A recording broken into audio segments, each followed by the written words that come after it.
Lord, the Lord, you Lord, for Sunday, you Lord, the Lord, you Lord, for Sunday, you Lord, the Lord, you Lord, for Sunday, you Lord, the Lord, you Lord, for Sunday, you Lord, the Lord, you Lord, for Sunday. You Lord, the Lord, you Lord, for Sunday. You Lord, the Lord, you Lord, for Sunday. You Lord, the Lord, you Lord, for Sunday. You Lord, the Lord, you Lord, for Sunday.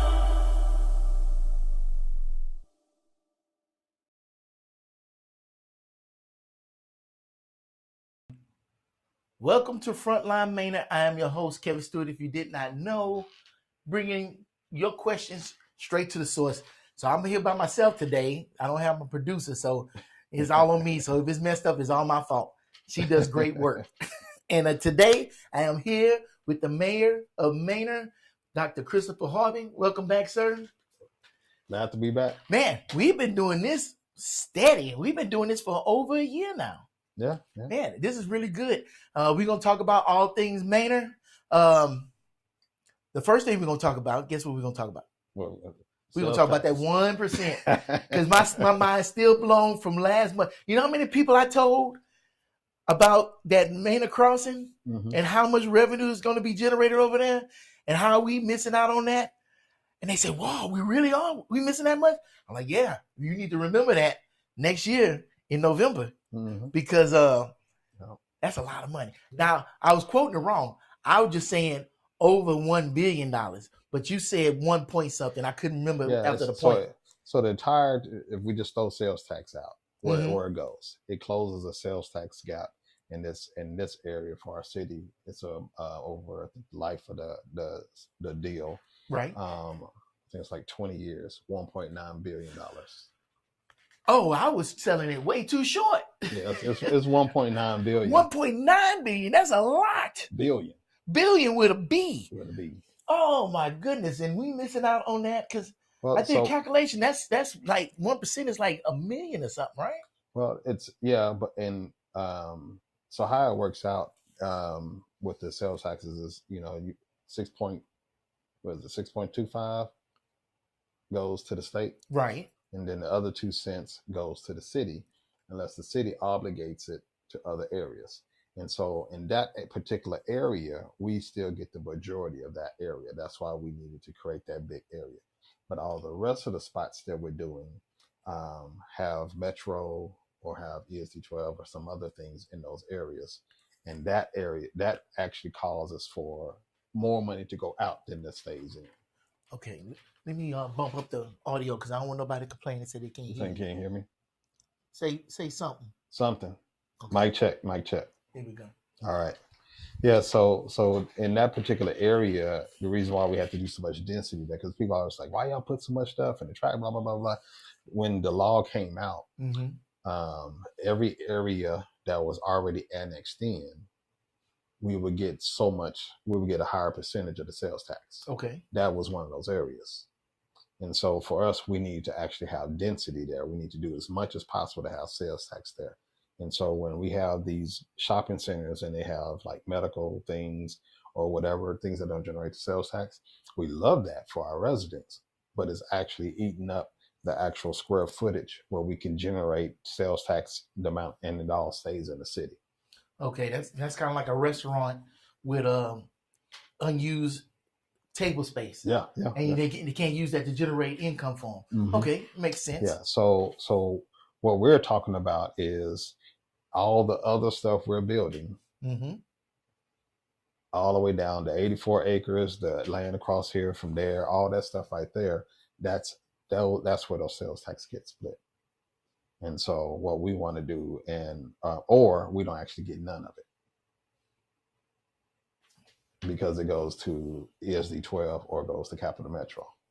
And so, and this is not the intent of the law. Okay. And that's the big thing that we're. It's not about Harvey. It's not about the city council members or the city staff. This is about what it was the intent of the law, and who are we supposed to be serving, Right. and who's supposed to serve the residents. When the city is created, it's the city's responsibility to provide for those things. If you have $1 million and you split $1 million 5 ways, Mm-hmm. you know what I'm saying? Then there's not so, each one only has their 200, or $20 million, right? And so what I say, $1 million, $100 million, $100 million, $20 million each 5 different ways. So, but if pot A Mm-hmm. actually needs 80 million because they have the more responsibilities than the other 4 areas, then they're going to have to do something to generate more money, when really all of that money should be going to the city, and then the city divvying it out. But these old laws and old rules that came into play when the city was 1,000 people or 500 people, Right. depending on the year, were put into place to help because we didn't have nothing. Now that we have something, we really need to go back to allowing the city to be the lead decision maker for how residents' money goes out. Okay. So in the past, the laws were set up to basically help manage Manor. Yeah. But now that we've grown, manage the area. Okay. Manage the area, and this is why I say the difference between what happened here versus other places. Okay. Many of the other cities that are thriving, the ones that people ask us, well, why can't we have this like Round Rock or Georgetown? Many of them made key pivotal decisions around their sales taxes that we did not. Okay. They opted not to do a county fire department. They Mm-hmm. opted to do a volunteer fire department until their economic plan kicked in so that they could afford their own fire department, because they understood the idea of not giving away your sales taxes. We opted in, I think, because we were not thinking down the line. So we opted in on for transportation, and we opted in for fire department. Okay. And again, there's none against any of these entities, because people always try to make things polar. You're for this or you're not for that. It has nothing to do with the people. It just has to with the entities. It has to do everything with the people of Manor. When you go home and you look at your taxes, Mm-hmm. and you see City of Manor, and you see county, and you see ESD 12, then you see Affordable Care Act for the after school and summer program, you start seeing all these buckets. Yeah.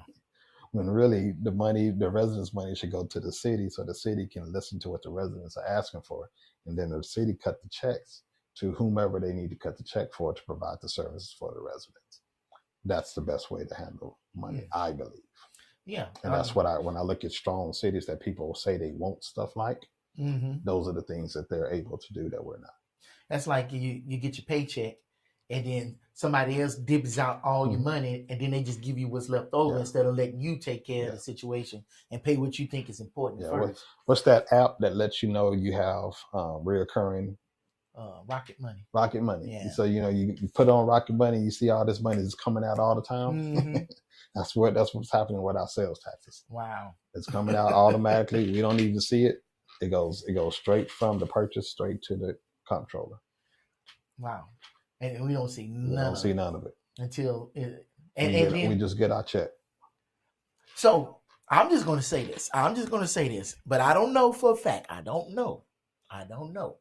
But listening, talking to Wayne, talking about the history of Manor, there's been a few dealings with money that really look kind of weird.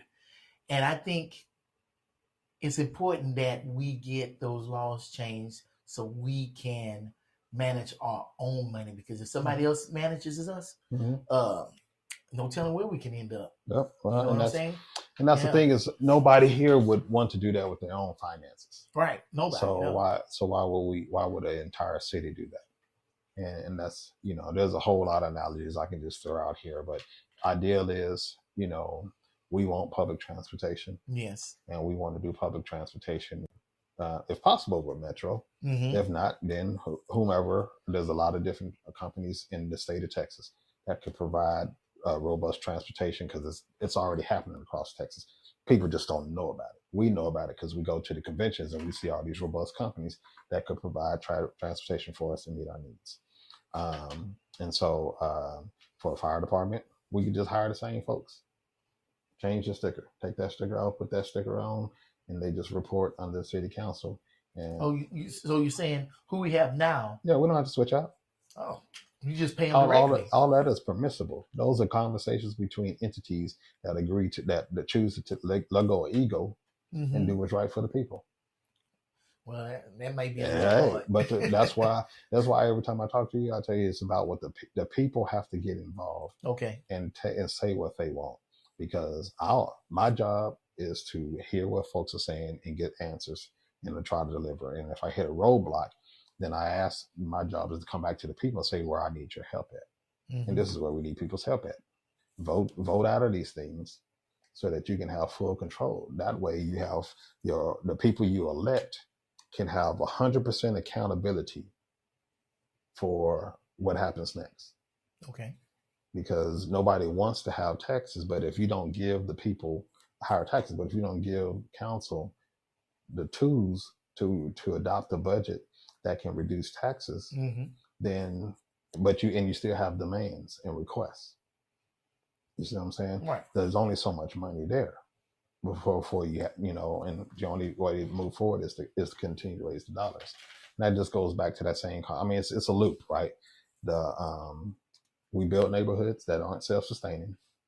I'm saying we because I'm the mayor now, but as historically Manor has built neighborhoods in the past, 80% of our neighborhoods were built under a different code. Right. And that code was not built to sustain, to be sustained financially.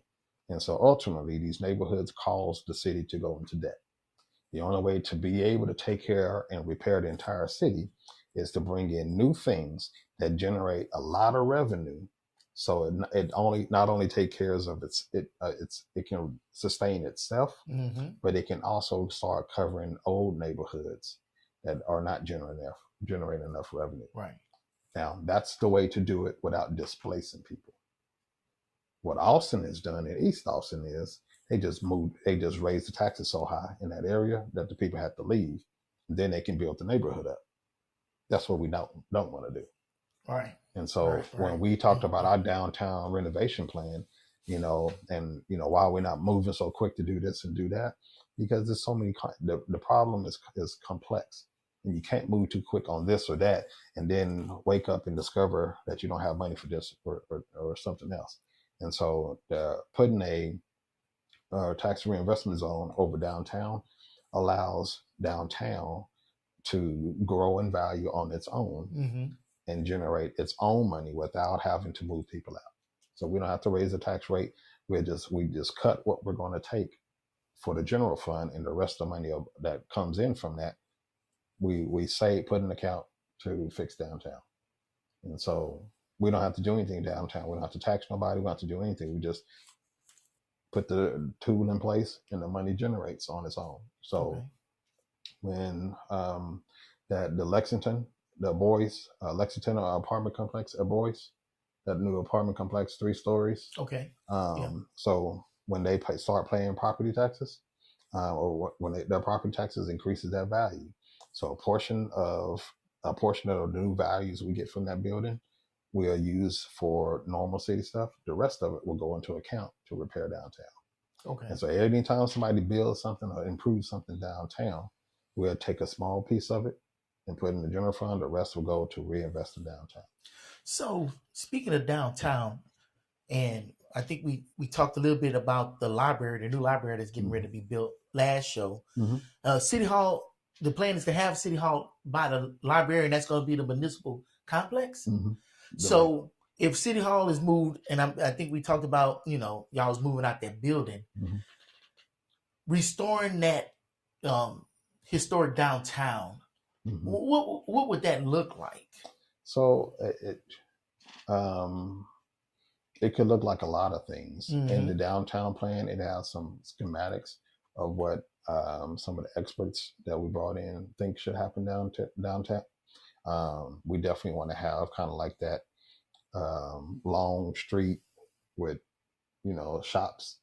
We want walkability so you can walk the area, park somewhere, walk, and have shops, have entertainment, eat, those kinds of things.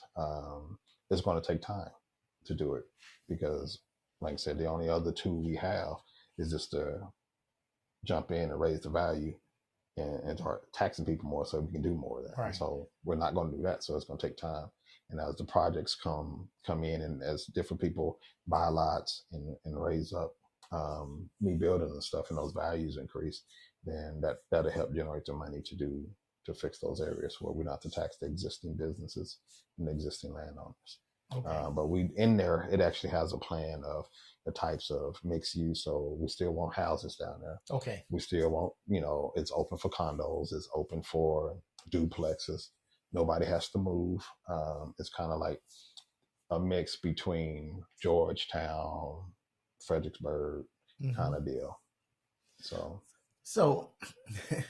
I was talking to a citizen that was talking about keeping downtown Manor the way it is.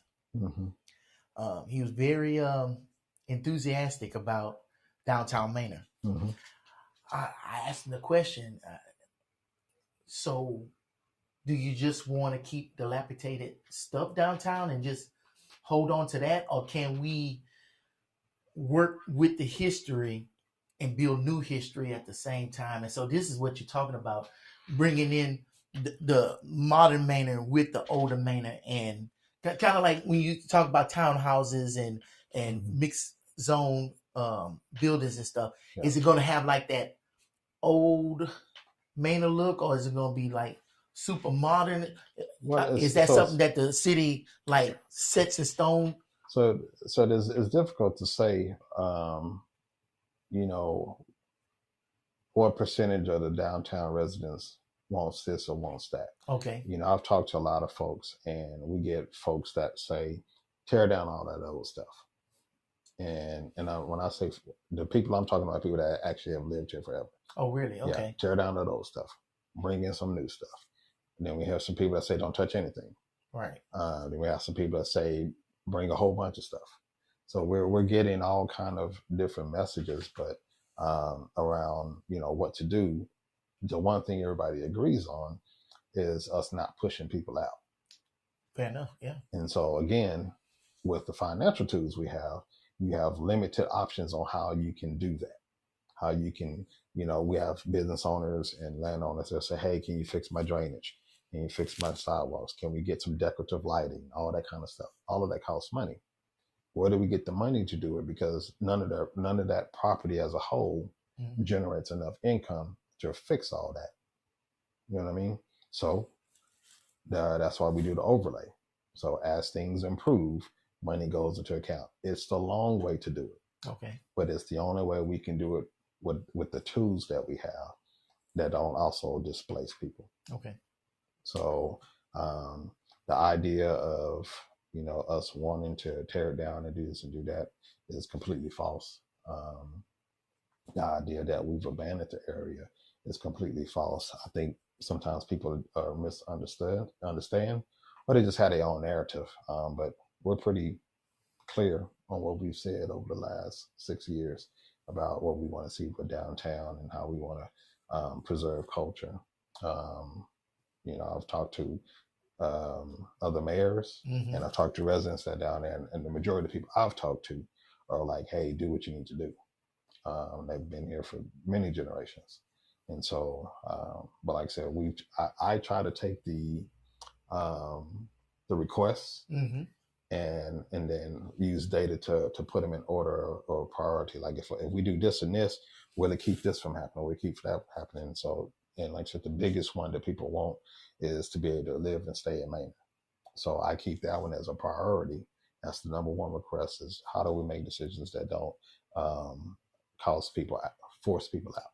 Right. And between that and sales taxes, we're limited. Okay. Yeah. So before I forget, I want to talk about the state of Maine speech you Okay. gave, because I think that was after the last time we met. Mm-hmm. So I definitely want to bring that up. And I just had something that it was juicy, but I can't remember now. So we're gonna have to jump into that the state of Maine address. Okay. So in the city address, we kind of follow a similar format for a lot of stuff.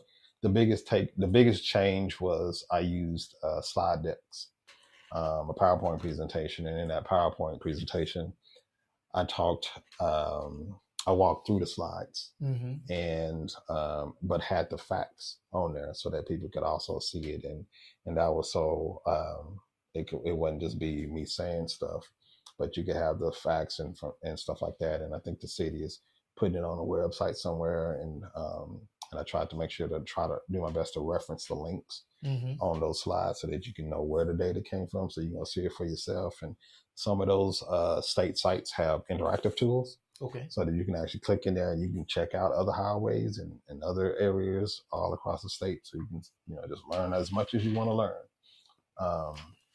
But I wanted to point out the fact that so some of the data in there that I had to share, or that I found out, was we absolutely have proof now in the West 290 development.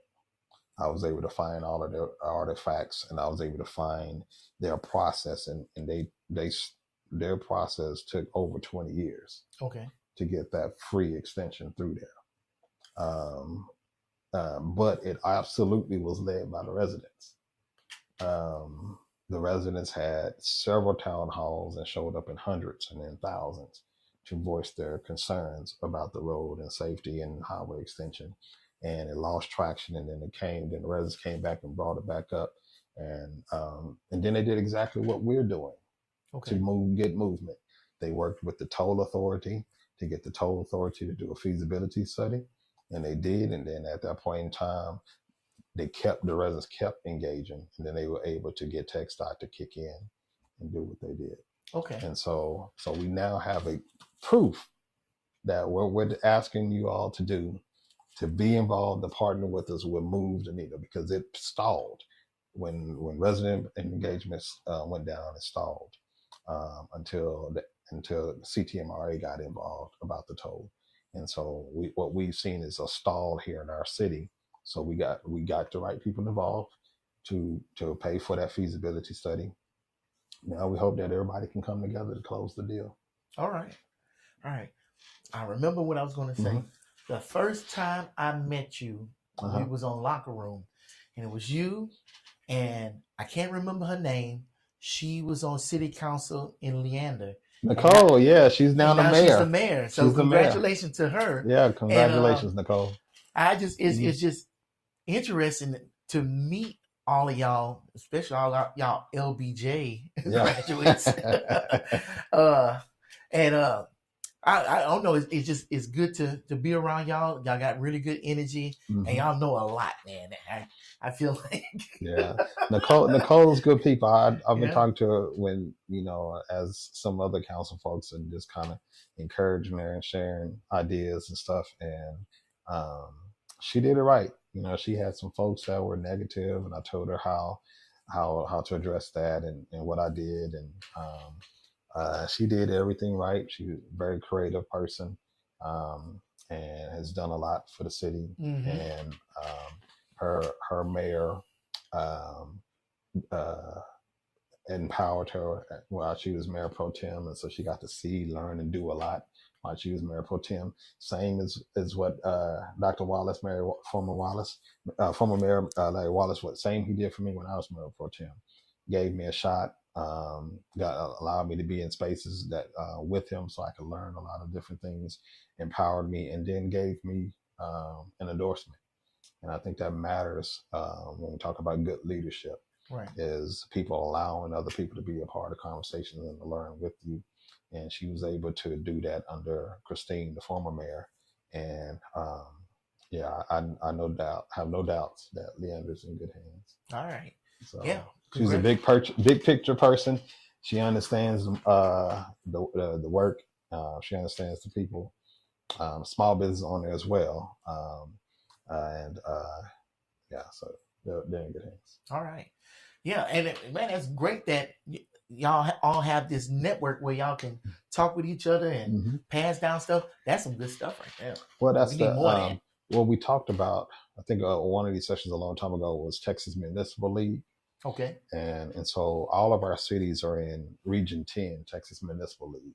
And that allows for all of these, all the mayors and council members in our area to come together quarterly, meet, connect, learn about what everybody's doing, share ideas, and then what happens during that time period is someone does a presentation, or when we're touring their cities and stuff, learn about what they're doing. You get an idea, or someone says, "This is how we solve that problem." And so cities are no longer dealing with stuff by themselves. We have our Region 10 buddies, and we can call them up at any point in time and say, "Hey, are you dealing with this?" And they're like, "Nope, we already fixed that." Well, tell us what you did so we can fix, and what are the pitfalls. And so we're trying to work smarter, not harder. And having the Region 10 Collaborative does that. And then, of course, when you go to different conferences, you meet other people from other cities. And then I'm involved in 2 national associations for mayors. So I have access to mayors across the entire United States. And so just imagine being able to get a perspective on a problem from anyone in the United States just through a text message. Well, that's really, wow. That's a major network right there. And then where I think a lot of us are in or have relationships with National League of Cities, which is another national organization, and it's led by council members or former staff workers or federal workers, and it's this group, just basically this group of folks. And I mean, we're talking about minimum cost to join for the entire city staff and the council to be members. I mean, like $1 is what less than $1, $2 what it adds up to for the year, and you get basically 24-hour access, and you can serve on national committees to help have national change. And so Region 10 cities in this area, Central Texas, we're all very active in a lot of these associations. And I think over time, it's going to allow for us to bring more resources to this area. Okay. So you was talking about the local mayors and everything, and y'all talking with each other, solving individual problems. I was watching this interview with 2 professors, and they were talking about the I-35 corridor, and that there's so many people that live in that corridor. I forgot how many they said, but it was a lot. And millions. Right. It was millions. From Canada to Mexico, millions. No. Just between San Antonio and Austin. Yeah, even between San Antonio and Austin. Millions.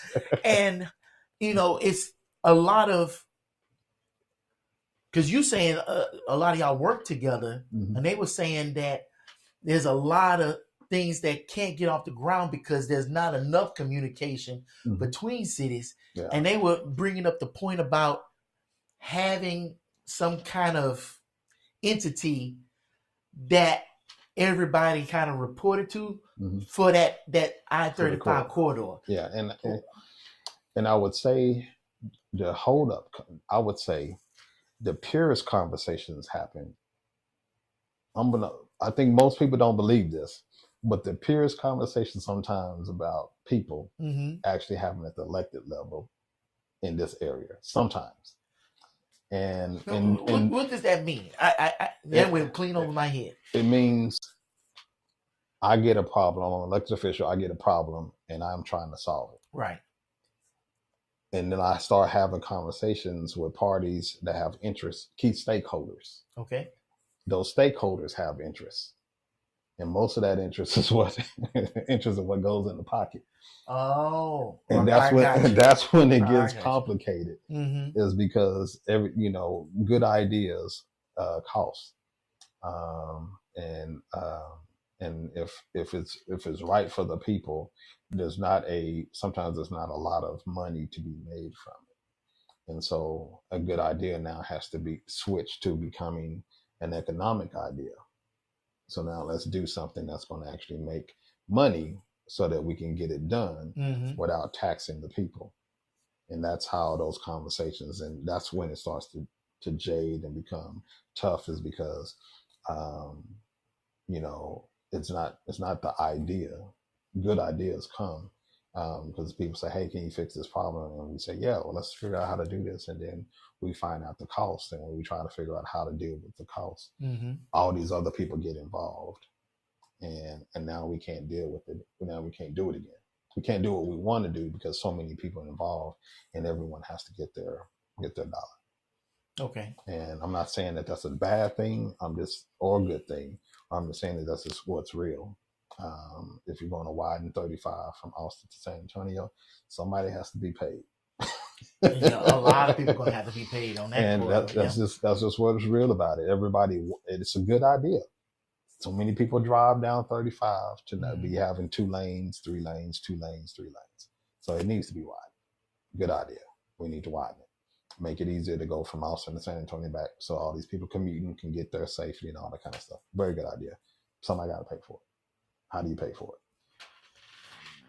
But wouldn't that be a federal government problem? Because they own I-35? Federal government money come from who? Oh, okay. Fair enough. You see what I'm saying? Yeah, I know. It's all this money come from the people. Right. Yeah. Yeah. So Yeah. it's how are we going to get it's the people going to pay. Is how are we going to get the money? How are we going to get the money from the people to pay for it? And that's the hard thing. That's what I've learned to realize. And so I like to try to take an approach to minimize the amount of times people have to pay for the project to be done. And so I mean, if we can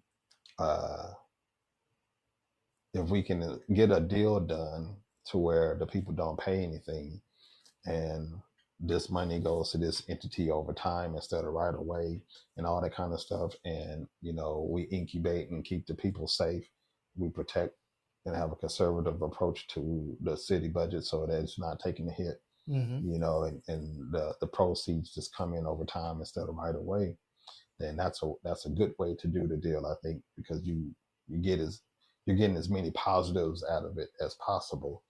And one of the things I learned from economic development gurus at the state level is, for cities, money is over time.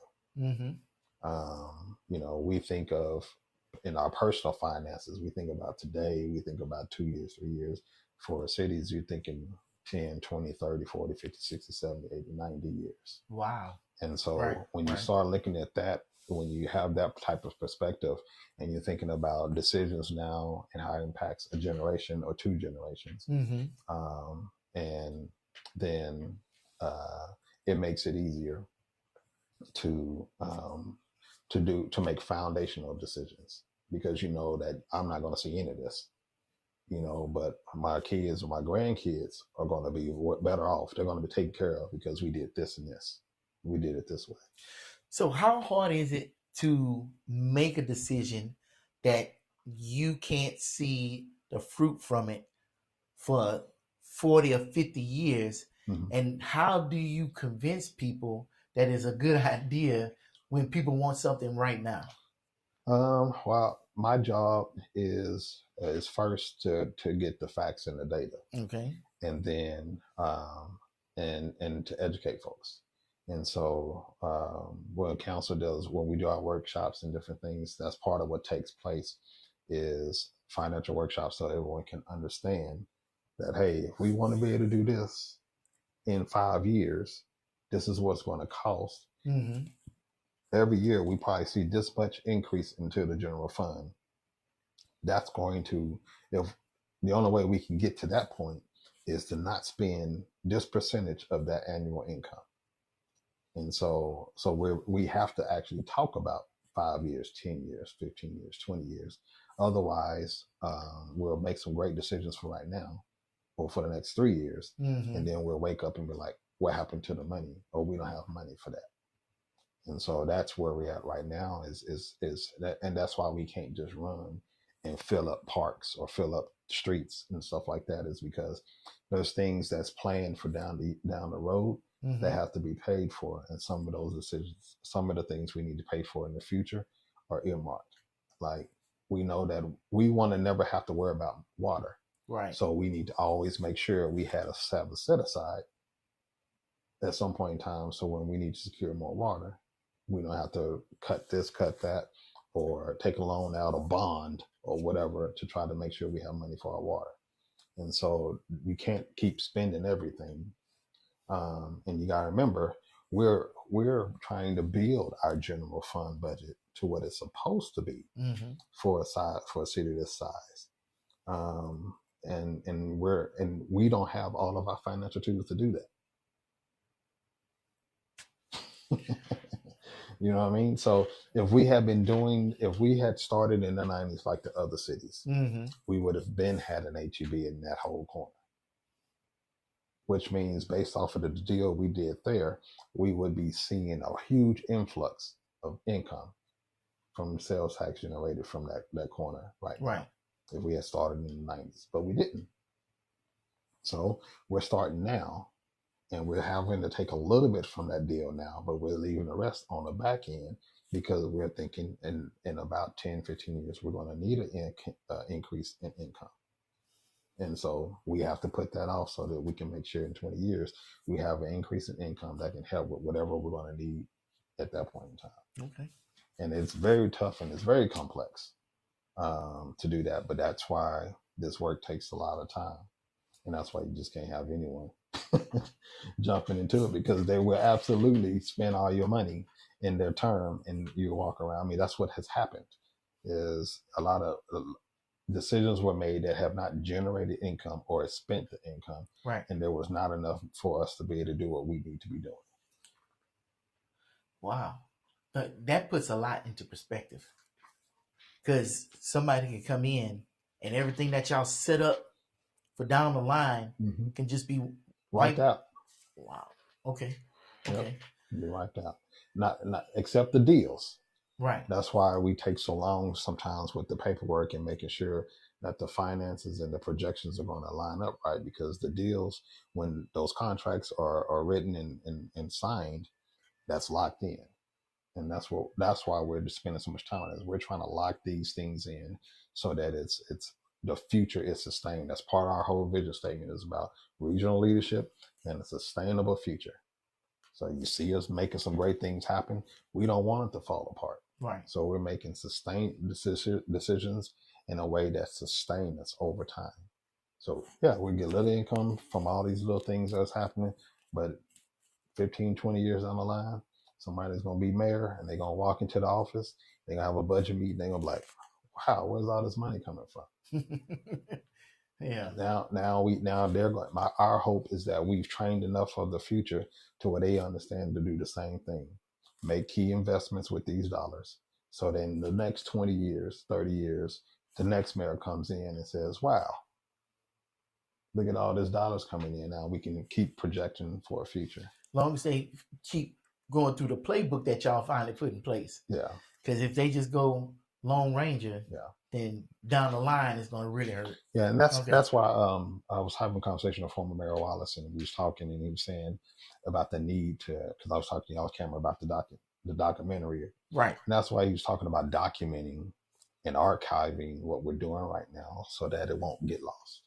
Mm-hmm. You know, at some point in time, you know, people will move, people won't be here, and, you know, who's going to tell the story? Yes. Yes. And, you know, we see cities that struggle from time to time, where they have periods of huge ups and downs, and it sometimes is just related to leadership. Okay. And so if we can figure out how to insulate the city from leadership changes, where there's just going to always be a steady stream of money coming in the future. And if we can figure out how to create ordinances and policies, because that's our job, is to create ordinances and policies to where, you know, that help, you know, ingrain that you need to be working. You don't just need to get on city council and come to meetings, but you need to be on these committees. You need to be going to TML to learn. You need to participate in onboarding, and you need to, you know, all that kind of stuff. When we put these things in place, I think the work will either encourage people to learn and grow, or they encourage them to leave. And then if they stop showing up, we have the attendance policy so that we can kick you off for not attending and not doing the work. We have to safeguard our city. This is, I mean, I don't have any plans to leave when I'm done.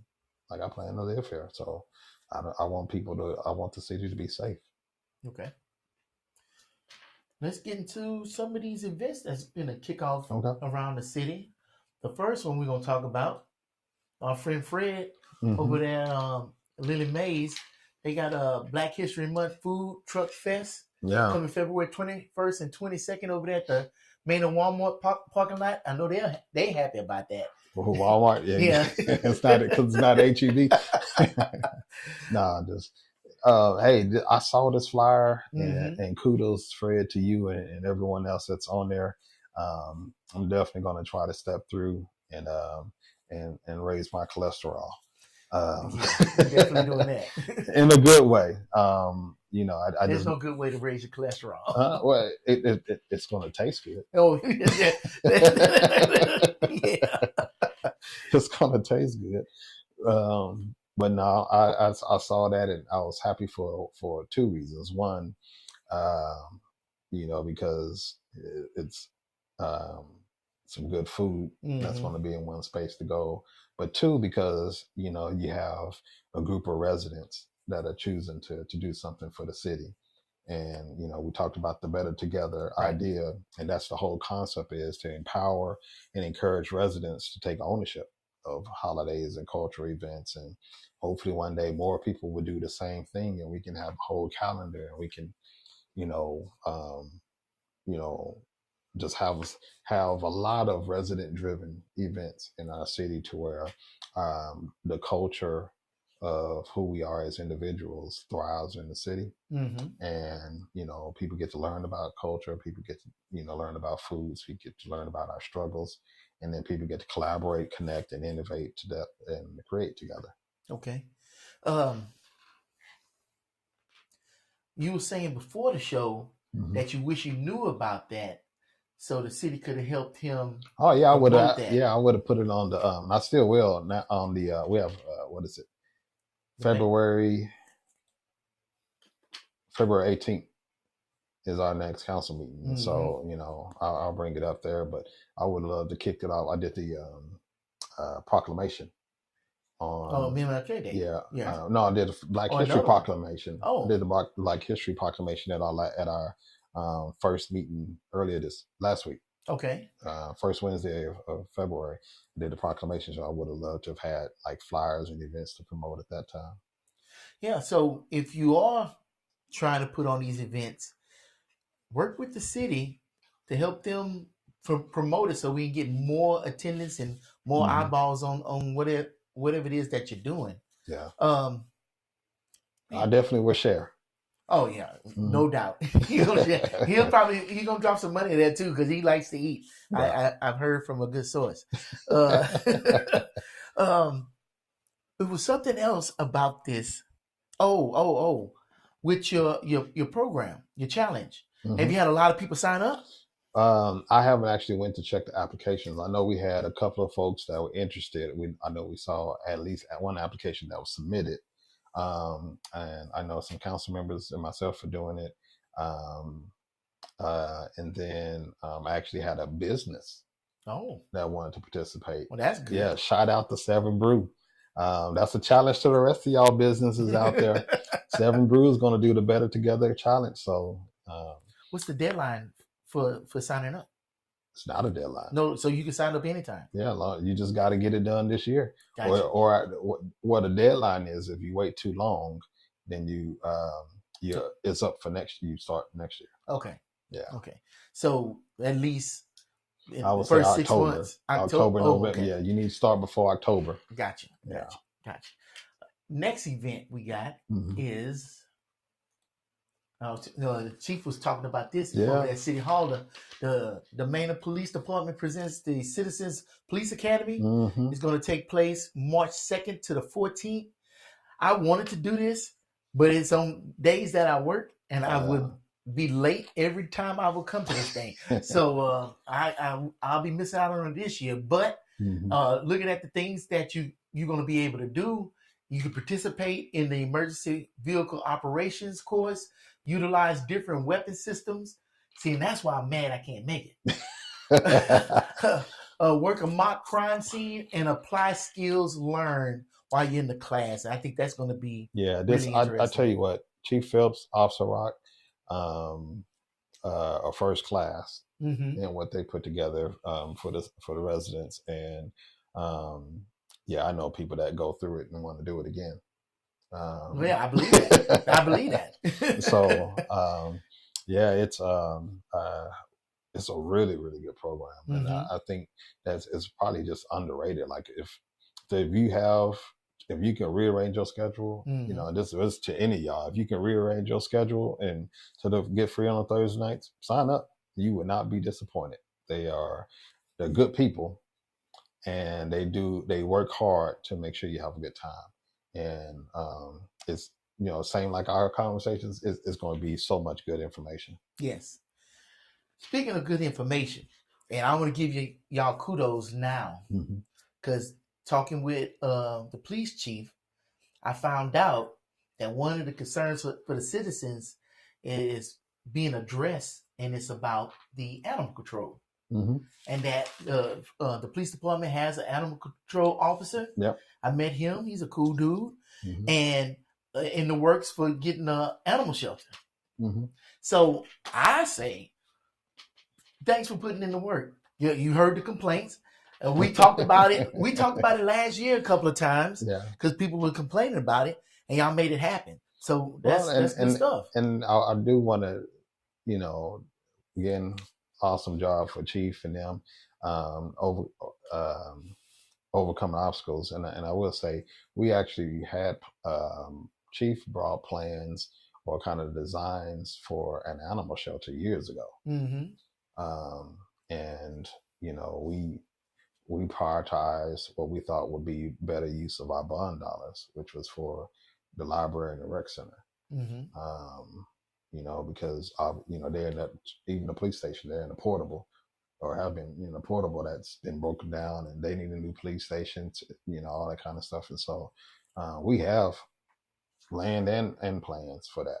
I'll say the same thing I said to, the people are going to have, when it's time to have those conversations, residents are going to have to make a call on that, because all of the current shelters that are full tell us the exact same thing. Right. You're going to open up, it's going to get full, and you're going to have an expense for the rest, for forever. Right. Because you can't just keep building them. Yeah. and they get full, what's going to happen with those animals. So it's a catch-22 for sure. So so when we start thinking about priorities of dollars, do you want to spend millions of dollars on that? Because it's going to be millions of dollars. Right. Do you want to spend millions of dollars on that, or do you want us to still continue to spend millions on fixing roads, more parks, more community spaces, blah, blah, blah, blah? Like, where do you want that money to go? Because we can't do both. Well, people love animals more than they love kids. Yeah, I know. So, and we're going to have that conversation. Right. Because if at the same time, our job is not to ignore data. So if our juvenile data is not decreasing, juvenile crimes and juvenile issues, and within the county area, within school districts and all the neighboring school districts or wherever our youth go, if we're Mhm. not seeing a decrease in that data for our Manor residents, wherever they go, that are under 18, then we have to address that. Because to have a safe society, you got to make sure your youngest and your oldest have stuff to do and that Right. they're safe. And so those are just real conversations that we have to have. And animal control is one of those things that not a lot of people like to do. It's also one of those things where everyone else pays way more than what we can afford. And so we've had several people take the job. Unfortunately, they get offered jobs somewhere else that pay more, and so they leave.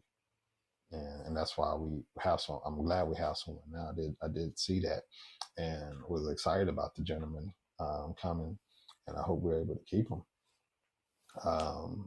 Because there is a need here. But those are just real conversations that have to happen Right. sooner than later, because we'll pay $20-30 million for a shelter. And that's just paying for the shelter. That's just paying for the shelter. Then you got to man it. You got to man it. You got to clean it. You got to maintain it. Yeah. And then it doesn't bring you no property value because it's a city. Right. So something somewhere else has to be built to cover the income that needs to come in to maintain it. Man, it's kind of messed up that. Because all city facilities that benefit the city and that benefit the public are basically debts because they don't generate revenue. You know how prisons are privatized? Mm-hmm. Why aren't animal shelters privatized, or at least backed by animal hospitals and animal companies that cater to animals and stuff? Why don't they? Well, I think there are solutions out there that we can explore when we get to those conversations, but we still gonna have to have serious conversation, because how they do business might not be how people want the business to be done. Oh, yeah. Because if they're privatized, that means they're making a profit. Right. Which means the profit is over the pet.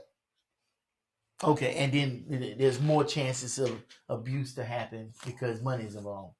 Yeah, but then you don't have the money, then you can't take care of the animals, and that's what's already happening around us, though. Yeah, man. You know what I'm saying? We're being asked, and that's the sad thing about everything we're facing. Like some of these problems, we're building. The shelter is a Band-Aid, right, for the real problem. For the real people, problem. I think you said people overbreeding. Mm-hmm. Yeah, I remember, man. When you talk, I listen. Just call me E.F. Hutton.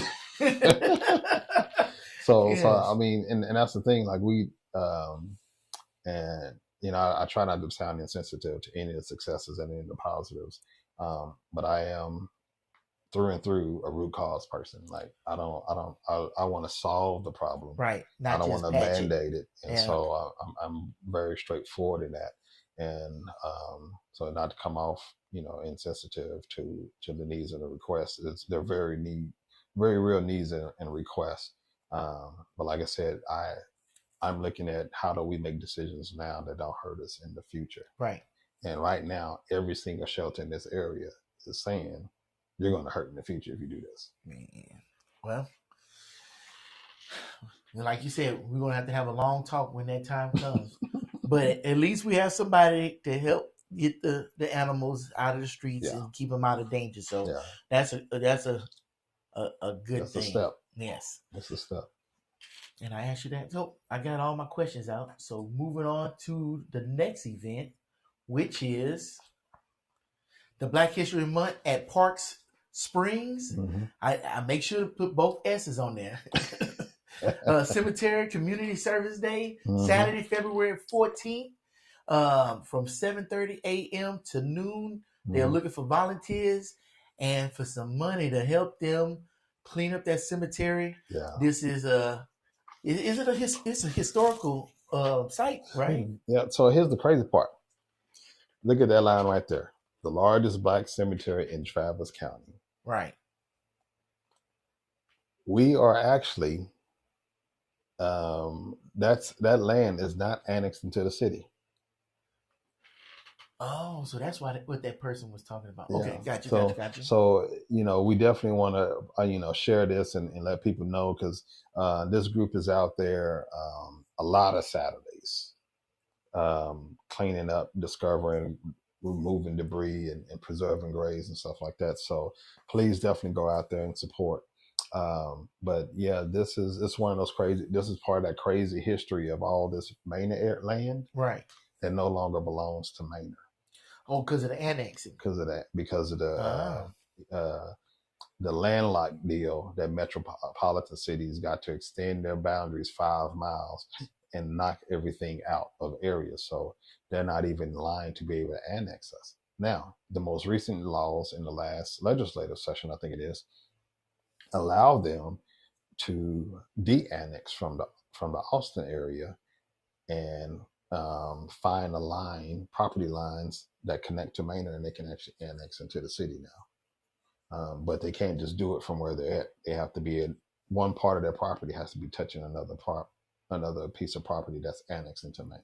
got you. And so now there's a path forward for all those landowners out there, even Briar Creek. And there was a gentleman, give him a shout out because he's been engaging. Get his name. He's from the Briar Creek neighborhood. His name is Ted Raffle. Shout out to you, Ted, for emailing.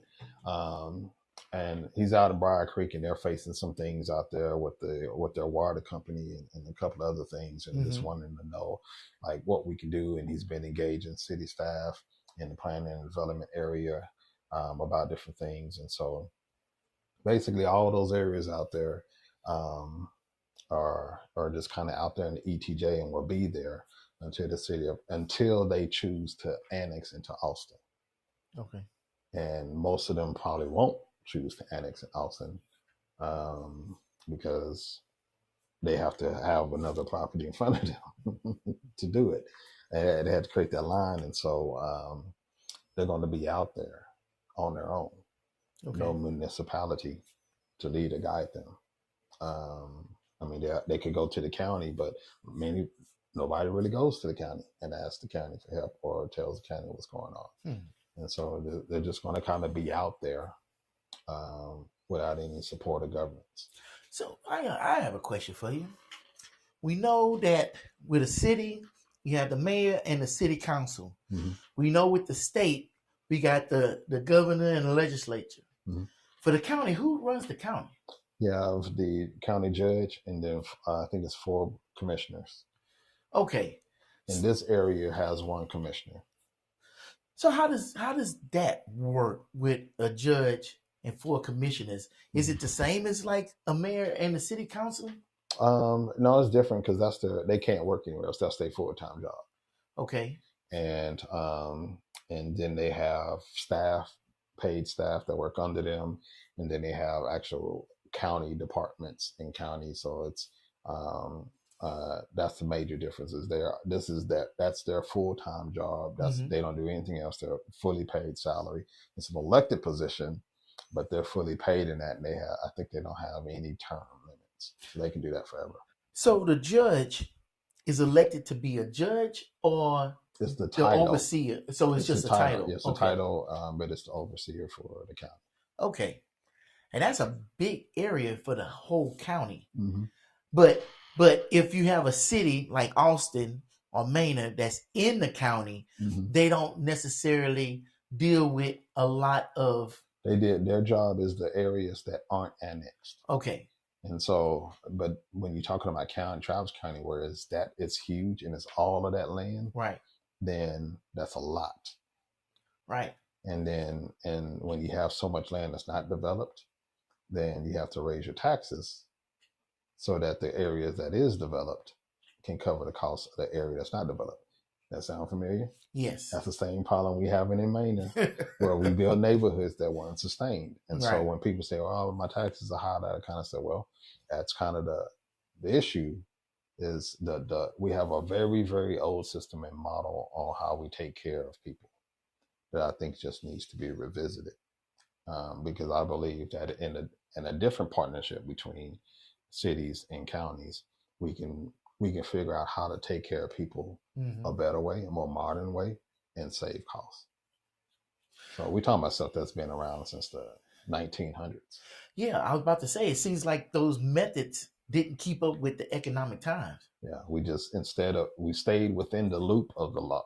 We stayed within the limits of the law, and we just started adding other ways on top. So if this voted upon way to pay for something um, is not allowed, if we're not allowed to use this money to take care of this new problem, and we can't get the legislature to agree on changing that law, then we just form a new tax.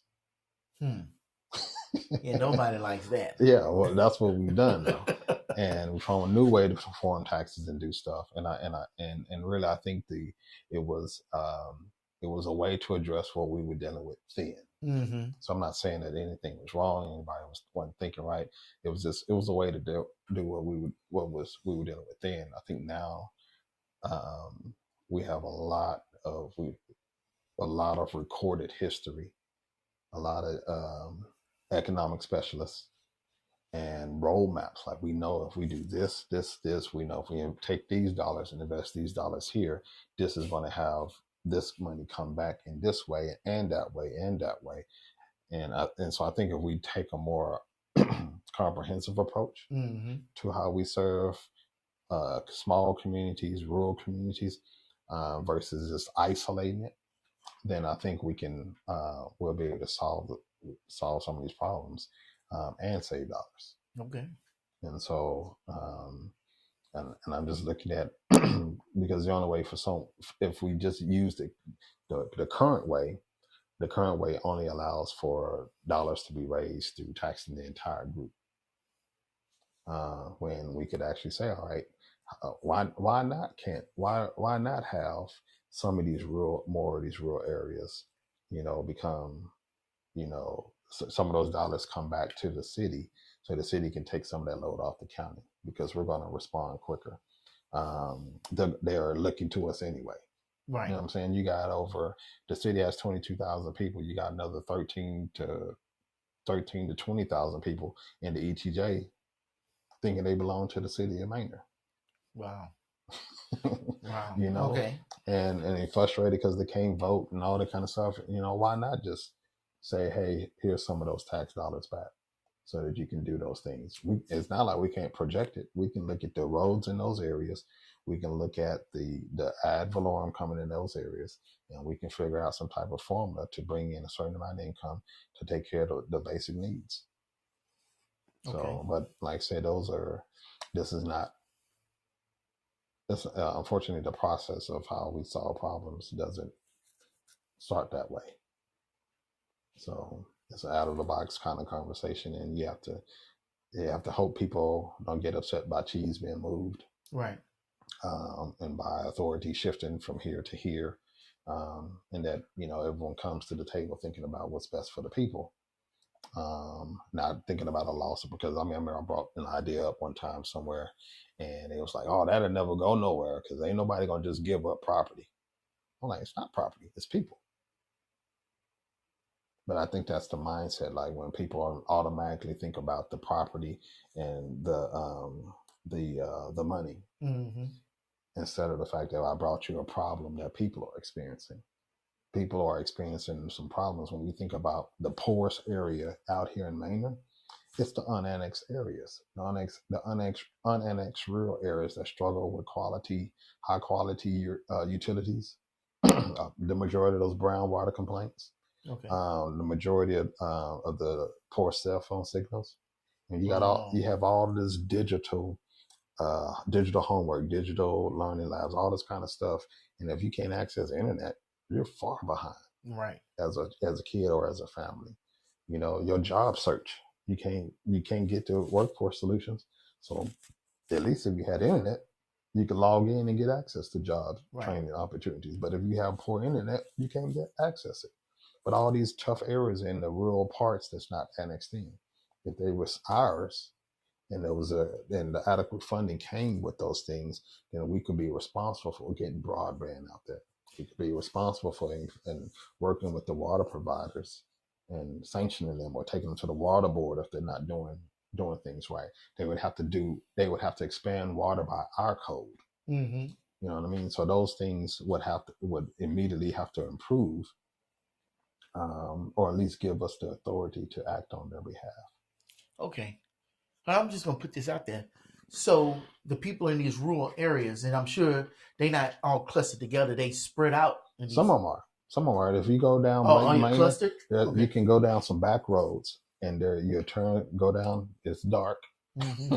and you'll get to some areas where it'll be a dirt road, and go down the dirt road, and there'll be 8 or 9 families in different kind of homes that they set up off grid to live. Mm-hmm. And I know that because working with the school district when we were trying to recover dropout students or kids that kind of fell off the radar, and I would go out with our social workers and we would drive out there, and we went into homes where there wasn't floors. We went into homes where the only door was the front and the back door. Inside the house there was no doors. Really? It was just curtains. And so there's some families out here struggling to survive, and they're not annexed into the city. And it makes it difficult for us because, once you see that stuff, we got like, how can we help? Right. And so that's why that has always been the root cause of me wanting to figure out how to annex all of that back, because all that area is historic Manor area. And it's crazy to me that something that has been Manor, always have been Manor, is no longer Manor. And the only way for it to be Manor is for the people to learn how to come together on their own mm-hmm. and annex back into the city. Wow. But how do you, and it's a catch-22, because as soon as you annex back in, you got to pay taxes. Right. But you're struggling. Right. And the city can't immediately help them because the city already struggling trying to juggle the tax dollars already. Because we don't have all access to our tools. Wow. So, yeah, catch-22. Yeah. So these are the things that the problem is so complex, and sometimes when we're telling the problems west from here, we don't have enough time to help them fully understand the full circle of the issues they're causing. Mm-hmm. And they can't comprehend it because many of them live in cities that have full access to their sales taxes. Yeah. And we don't have anyone that's living in these legislative or county or positions that live in Manor. So they don't know. Most people in Manor don't know. Mm-hmm. So, okay. Fair enough. But if you live in a city where you have your sales taxes, then, you can't relate to the plight that we're talking about. Mm-hmm. You know what I'm saying? Mr. Rifle was talking to me about, them having access. They can't get a hold to their water company about water issues. That's terrible. Electricity too, right? I mean, well, besides Encore, I don't think they have that issue anymore. But the water issue has been one. And I was telling him in email, I said, I'm sorry, when we had the winter storm in the past, I was the one that actually found the Aqua person. And I'd spend hours on LinkedIn trying to find someone that would respond, because nobody responded to emails or calls. And I finally found a secretary that worked for Aqua, and then she thankfully, listened to me, and then found someone that called me, and then we were able to go and get someone out there to fix the water stuff during the winter storm. But that's a lot of work. Yeah. And I don't even live there, and they're not even annexed into the city. So imagine how frustrated they are with the reoccurrence of brown water and that kind of stuff, and they just don't know who to call, how to get a permanent solution. Stormwater, they had power outages out there. Mm-hmm. They called we worked with we heard about it. We worked with Encore, and it took 16 months, but they replaced the entire line from Pflugerville all the way out of Manor. All the poles, every pole was replaced.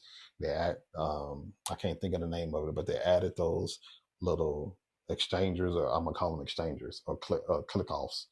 We'll call it that because basically what would happen is any line failure in Pflugerville would cut everything off. Okay. and so they didn't have the redundancies that they needed to. And so I think about 14 months is what it took for them to actually do the whole line. But that's what you can expect from your city, is to get involved to do that when you don't have a city. No, at least they got you. I mean, you did a lot and you wasn't even a mayor. Well, I mean, that's, I always tell people, I'm for the people. Yeah. Regardless of the seat, I'm always going to be for the people and try to solve the issues. But yeah, that's.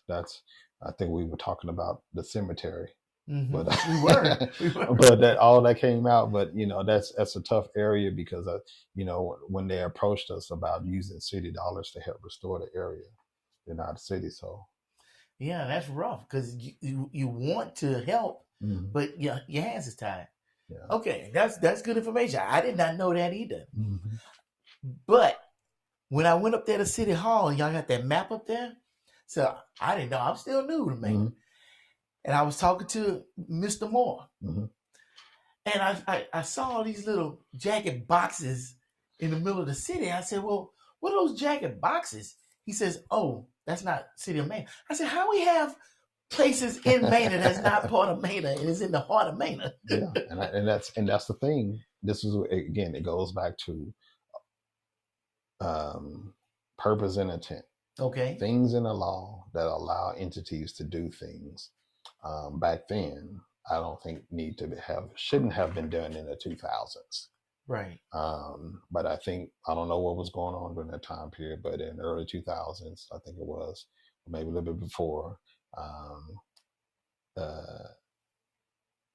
this was an economic tool that the county employed in partnership with a developer to build Shallow Glen and to build Presidential Meadows. Right. And so, which is funny enough, because I got a letter from a resident from Shallow Glen complaining about, I think, the commercial or something on Shallow Glen's land. I was like, y'all bored. Y'all have a board and a developer that runs that. Wow. That's almost like a HOA as your mayor. Yeah. That's exactly what it's like. Oh my goodness. I couldn't imagine. I'd lose my mind. I'd be selling that house so quick. So, I mean, and I hate it because, again, I told you when I first got on council and I started learning about all the obstacles. Mm-hmm. You can't build a library because we don't own land. Right. So can't do this because we don't do this. Can't do this because we've never done that. I learned all this stuff. But one of the things I also learned was when those deals were signed way back then, they were structured so that, the residents don't, until a certain percentage of the development is done, then that's when the residents take power over the community. Well, I think that's just now happening. Wow. These projects are over 20 years old. Huh. So, and on top of that, those two big entities with all those houses in that, none of them have a voice, but also don't pitch in to the city taxes to help us. But they use the roads. Yes. They use the roads. They use the police services because we have to respond first before and wait till county does. So we do all the police work for free until the county comes. Wow.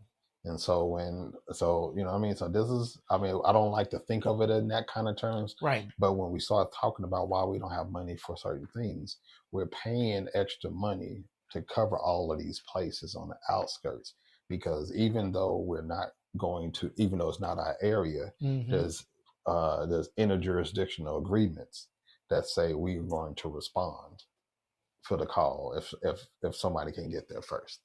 And so we're providing police services there until the county gets there. And then we do the handoffs. They're definitely using the roads. They're definitely using the stores that we're putting up, all that kind of stuff. All that stuff is being used.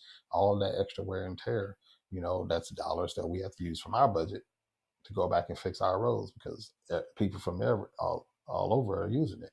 And that's that whole thing about why we have to make sure we recover a lot of that land we lost. Because that ad valorem, if you're living next door to us and you're constantly in our city, then you should be annexed to us. because you're going to use, you're definitely going to come try to use the library. You're definitely going to use the rec center. Oh yeah, they are. You're going to use any entertainment venue we use, and so your ad valorem needs to help with the cost. And it's not like y'all going to turn them away. We won't know. Well, I mean, y'all can make it away. Like you can easily say that you have to be a Manor resident to use a library or something. Yeah, but and even if we charge people to come in, like other libraries do, it's not nearly enough. Y'all not generating money from no library. Yeah. All right. Okay, got you. Yeah, that's what I'm saying. Like it's and that's the thing is, you don't make money from these things. Mm-hmm. Public facilities are for the public. They do not generate income. The only thing they do is create a debt. No, I want to ask you this. I'm not saying this is something that's going to happen. Mm-hmm. It just popped in my head. If Manor had a civic center, mm-hmm. let's say they had a concert at that civic center, would the city make money off of that concert being held at that civic center? Depends on how we pay for it. Pay for the civic center, itself. If we use the certain dollars, we can use sales taxes to where we can create a venue to where we can generate income. If we use certain public dollars for it, then no. And when you say public dollars, what that mean? There's just from in legal terms, there's certain dollars that public facilities that are created can't turn a profit, basically. Okay. And so you have to use economic dollars. Well, we only went and asked the city we asked the residents for, I think, $15 million in that.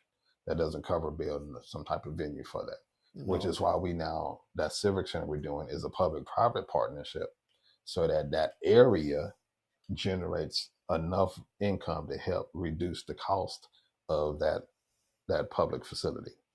So the way the design is right now, instead of paying the full note of what we were planning on spending, it looks like we'll be able to save about $20 million because we're doing a master design and we're building up that density around it instead of just building a library.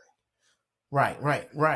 Yeah. Just sticking it in a field and it's not doing anything for you, but having infrastructure around it will help pay for the library itself. And plus, like I said, with the public-private partnership, we work the other stuff that gets built around it.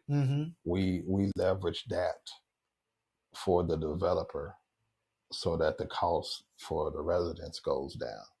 And so we say, all right, we'll allow you to build this and to build that to generate revenue and those kind of things. And then we lower the debt cost to the residents. Man, you almost really have to be a financier to work in the city, because you have to find all of these streams of revenue to keep everything afloat. That's why Scott Jones is a guru. Like I said, when you hire right, you can do better. Okay. And Scott Jones and Scott Moore are great pickups for us. I spent multiple times a year for the first 3 years, if not 4 years, of me being on city council in economic development conferences, learning, coming home with binders, books, just so I could be able to be at the same table with them and we can brainstorm, talk about problems and issues, and I can leverage the what I am an expert in their conversation, and that's allowed. I think that's allowed for us to have very innovative solutions. To go from, like I said, no land to owning land, going from affordable housing to being able to have 2 workforce housing projects where we can help people that don't make a lot of money be able to live here. Okay. And so, these are not easy things, and people that just wake up in the morning and say they're going to do this, main residents should be cautious about that, because it's not easy. Not if you're trying to do it right for generations. I know it not. I even go over there and watch y'all do y'all thing. No, that's not easy. I'll let y'all have it. You leave it to the professionals. Okay, last thing I have for us today is we are going to take a look at the latest Manor Monday. Yeah. And I don't even know what's on it. I seen it, but I don't know what this one is.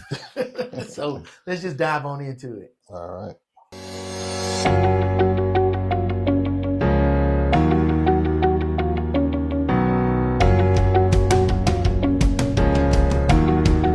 Welcome back to Meet Manor Mondays, where we keep Manor informed and connected.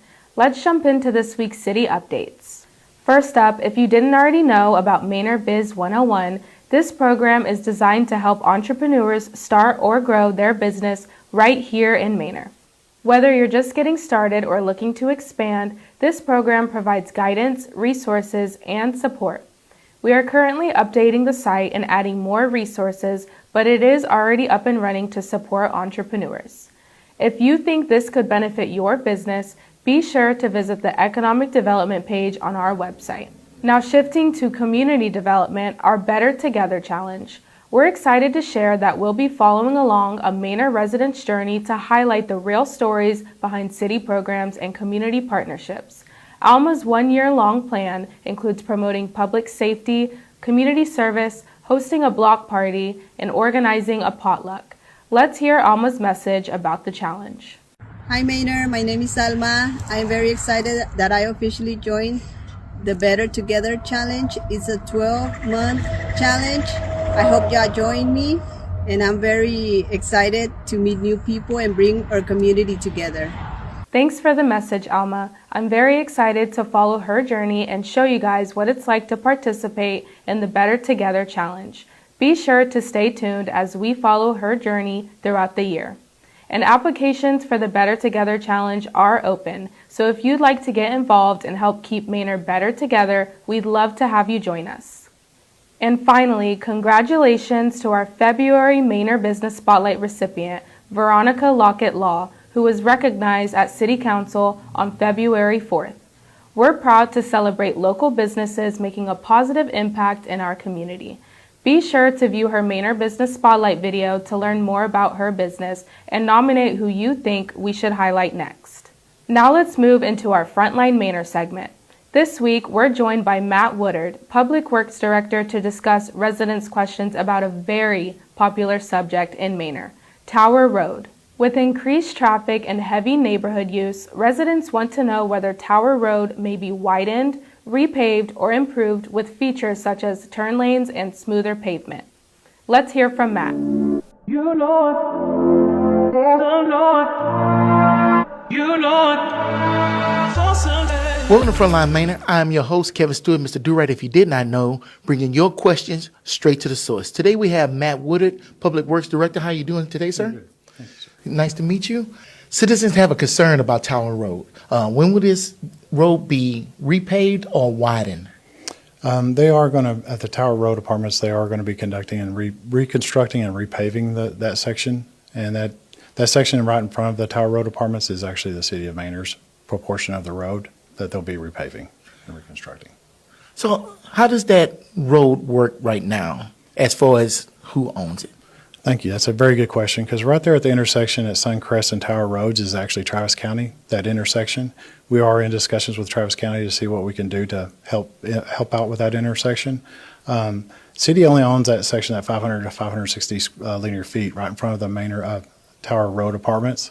The part of Tower Road that goes to Boydie Arc is actually Travis County. And also, is there any plans to widen the road? Yes, sir, there is. Currently right now it's 22 feet wide. Right now, when they actually reconstruct that portion right in front of Tower Road Apartments, it's going to be 30 feet wide, which will add about another 8 feet. Now, why is it important to widen the road right there in front of the apartments? Yes, sir, they're actually going to construct a left turn lane as well. So they're actually adding some feet in within the lanes itself, but they're also adding a left turn lane into that Tower Road Apartments. Understand. Very nice to meet you. Thank you for joining us today. And also thank you for joining us. This is Frontline Manor. And until next time, peace. You know it, oh Lord, you know it, for someday. Thank you, Matt, for helping us understand what's planned next for Tower Road. We'll have Matt back soon with additional updates as they become available. As always, we encourage you to continue submitting your questions, comments, and concerns through our online form so we can continue to provide clarity on what's happening in Manor. And that's all for this week's episode of Meet Manor Mondays. Thanks for watching. We'll see you next week.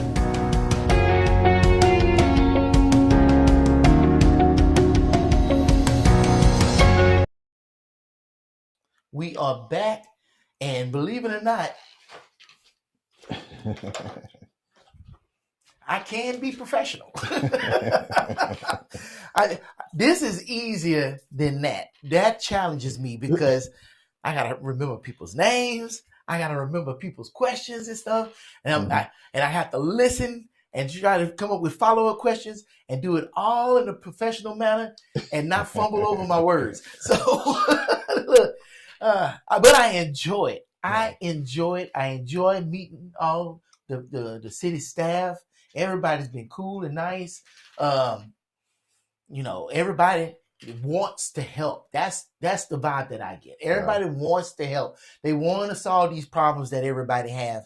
So I'm glad that I can be a part of it. So I can bring those questions to them, and they can give y'all the answers directly without all this speculation and guessing and stuff. People are trying to get stuff done. Did you see how complicated it is? Yeah, y'all seen that, man? Because I seen it. Because I saw it that day, and I'm like, you got to be joking. Because that's the same day I saw those holes in the map. I'm like, how is this possible? And then Mr. Moore, he gave me a stack of papers this thick with all the stuff coming up. I'm like, man, you giving me homework? This is a lot of stuff. Yeah. So I'm going to get him in here with that. I didn't want to bombard you with that. Oh, no, we approved, I think, 6 or 7 streets. Yeah. And I think in January. And that alone is like several $1 million. That of road improvements, and it's all high impact roads. Jamie Street, it's north stuff north 290, where we've gotten a lot of requests from Stonewater and Presidential Glen, Presidential Meadows community and stuff like that. So we got a lot of that coming. I don't think we've spent enough time talking about the passageway we're trying to build through Greenberry. Because Greenberry only has one way out, and that's on 290. Okay. And so one of the landowners that owns all that, I think about 30, 40 acres right there on the corner across from HEB, we've been talking about having an exit from Greenberry to go to 973.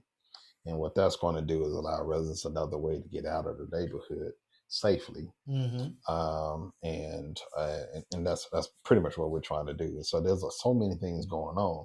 Like I said, there's only so many dollars. Right. And so I think as we continue to build what we're doing, we went from poor communication to now having all of this. The next thing we're working on is updating the website so that we have a project tracker. So now you can go to the website and you can look for yourself, okay?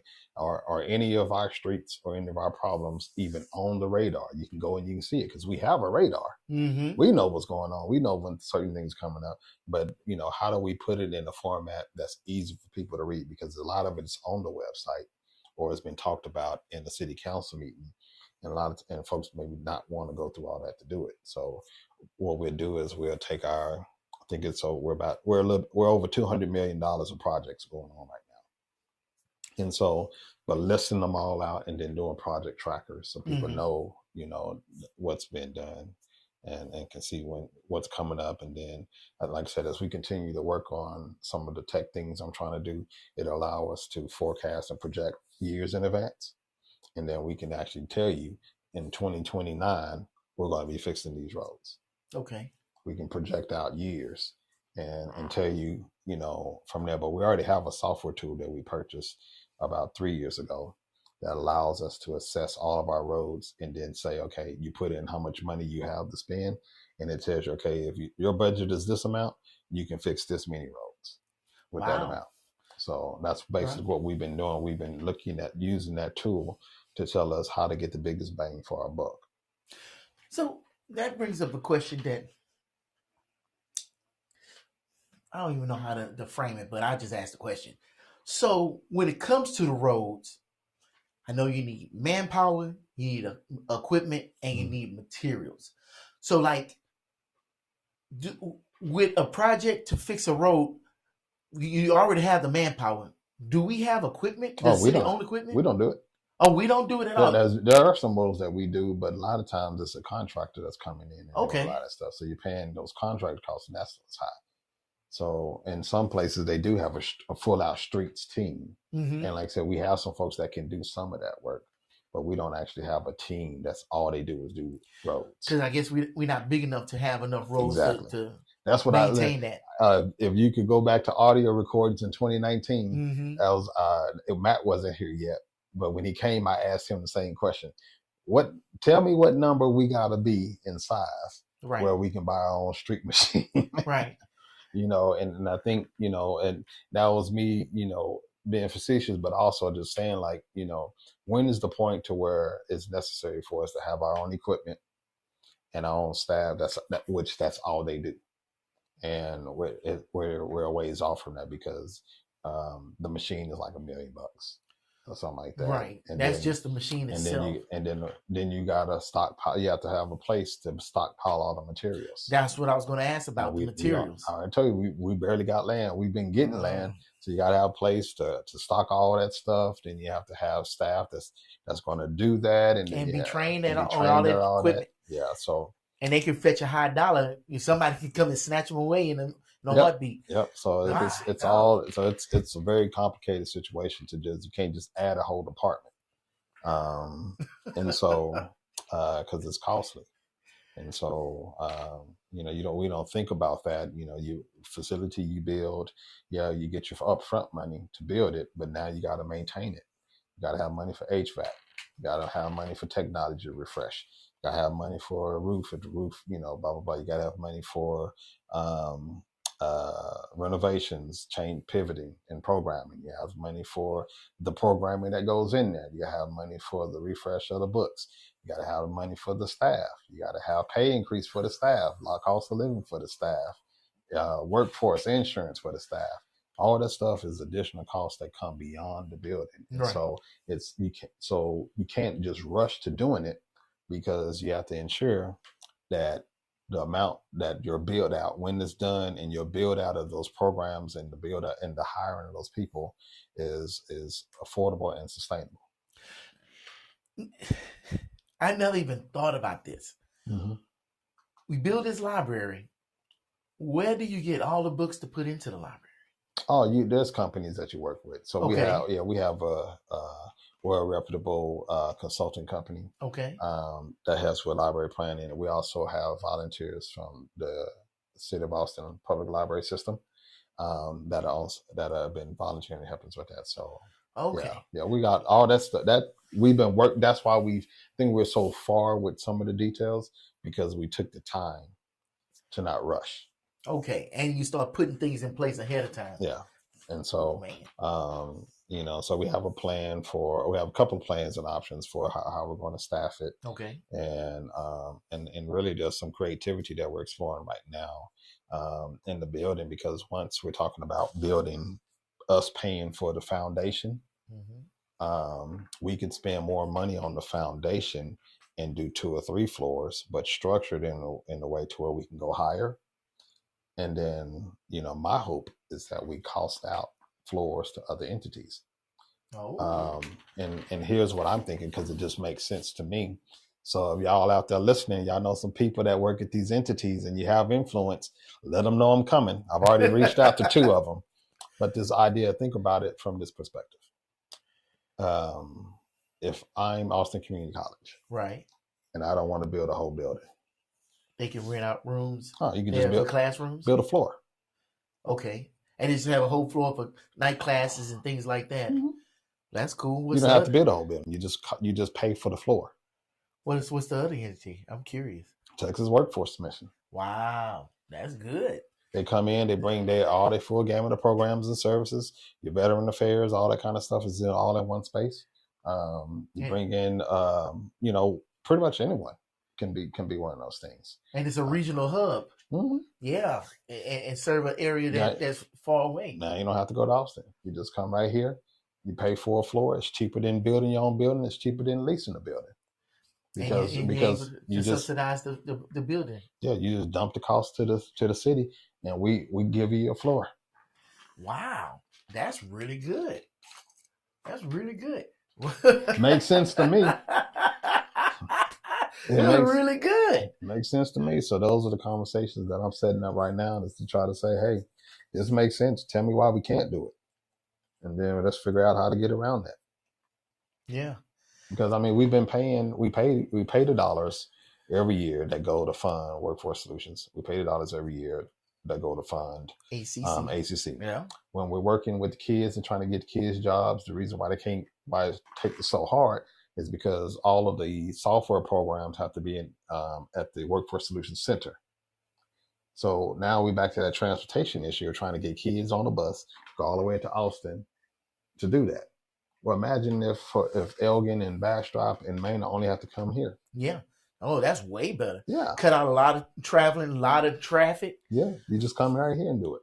And just imagine being able to work with some of the companies in the area, because ACC works with Samsung. Mm-hmm. Imagine that Samsung Do it had right classes with ACC right here in Do it Manor. right here.